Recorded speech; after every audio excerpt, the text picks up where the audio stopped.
Hello everyone! Kung bago pa lang kayo dito sa ating channel, mag-subscribe na kayo at i-hit ang notification bell para lagi kayong updated sa mga balitang napapanahon. Welcome po sa DIRS 2.0, panibagong balita na naman ang ating pag-uusapan sa araw na ito ng linggo. At ang unang topic ay tungkol kay Maine Mendoza na kung saan ay hinahanap ng maraming Dobercats dyan sa Itbulaga kasi ilang araw na nga naman po, 'di ba, na hindi natin siya nakikita or nasisilayan diyan sa ating noontime show na sinusuportahan, which is yung Itbulaga.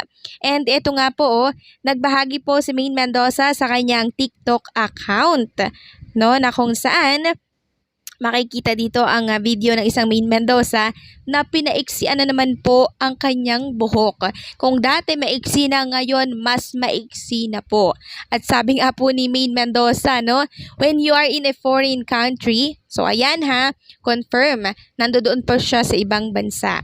And you make a spontaneous decision to get a haircut at a well-known hair salon for the experience and spontaneity only to regret it later. So, sa sobrang kagustuhan po ng isang Maine Mendoza na ma-experience yung service ng isang sikat, no, or well-known na hair salon dyan sa ibang bansa, trinay niya just for the experience. So, pinaputol niya po ang kanyang hair at sa huli ay nagsisi ang isang Maine Mendoza. Pero wag ka ha, bagay naman sa kanya yung maiksing buhok niya. So, bakit naman siya magsisisi, di ba? Mas maganda nga yun na try niya, na experience niya, kung ano ba yung kaibahan ng well-known dyan sa ibang bansa na salon, 'di ba? Kumpara sa mga regular na pinagpapagupitan niya lang, no? So okay lang Maine Mendoza, bagay na bagay naman sa'yo. So sabi nga ng mga fans, yun lang, sana bago ka nagpa-haircut, kinonsult mo muna kami, charot lang, baka di ka na makilala ng hobby mo, lesson learned na yan sa'yo, wag ka na kasing magpaiksi, pahabain mo na ng onte, tapos na Justin Bieber era, char. Pero I am sure pretty ka pa din kahit anong gupit, yes. Maganda pa rin ang isang Maine Mendoza kahit anong gupit bagay po sa kanya. Wala sa buhok yan, nasa itsura yan at sa nagdadala. Si Maine Mendoza naman, di ba? Kayang-kaya niyang dalhin. Mapaano man yung gupit niya, mapaano man yung dress niya, di ba? Kayang-kaya niya pong dalhin kasi nga, siya po ay very mahusay and very pretty din. Samantala, pag-usapan naman natin ang tungkol po dito sa inilabas na write-ups ng isang article which is itong PhilippineStar.com tungkol po kay Bossing Vic Soto. So ayon sa headline, Bossing Vic na iyak sa 70th birthday. Ayaw daw umabot ng 100 years. So bakit naman ayaw umabot ng 100 years, 'di ba? Lahat naman tayo gusto pong humaba yung buhay at syempre makasama yung mga mahal sa buhay natin. Pero si Bossing Vic kakaiba. Ayon yan sa headline dito. So usisain natin kung bakit.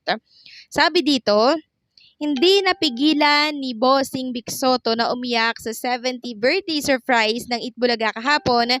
Kompleto ang kanyang pamilya, mga anak, maliban kay Pasig Mayor Vico Soto. So kahit wala naman doon si Vico Soto, 'di ba, ay meron siyang pa-video greeting.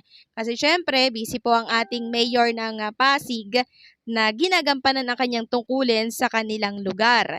Sabi pa dito, sa umpisa pa lang ng programa ay gulat na si Bossing Vic hanggang dumating na sa highlight, lumabas na ang kanyang mga anak na sina Danica Oyo, Paulina Tali, and Mochi at Mrs. na si Pauline Luna. Naghandog ng kanta ang manugang niyang si Christine Hermosa Soto at apong si Andrea, anak nila ni Oyo. Ganon din si Tali na talagang bantay ni Pauline Luna. Pulos pasasalamat ang pagbati nila sa leader ng pamilya, pahayag ni Pauline.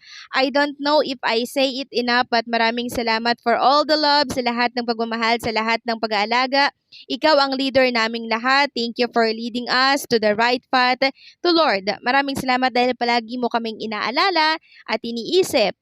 Ang panalangin ko para sa iyo at hindi lang ngayong birthday mo, araw-araw sana biyayaan ka ng Diyos ng malakas na pangangatawan, wisdom, a long life, but pray for a happy and a peaceful life with you. Thank you and I love you. So yan po ang message ni Pauline kay Bossing Vic Soto. Pero joke ni Vic, ayaw niyang umabot ng 199 lang daw.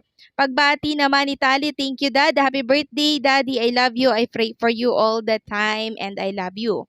Dala rin ni Pauline si Mochi na very showbiz, hindi umiyak the entire time na andun sila hanggang sa tawagin sila sa stage.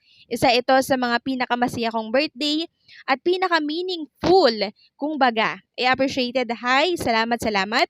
Sabi po ni Bossing Vic, nang sandaling naming makausap pagkatapos ng celebration. Hanggang natanong na siya sa pananahimik sa bangayan ng fans sa noontime show. Alam mo, hindi kasi ako ma-social media. Yan ang sabi ni Bossing Vic Soto.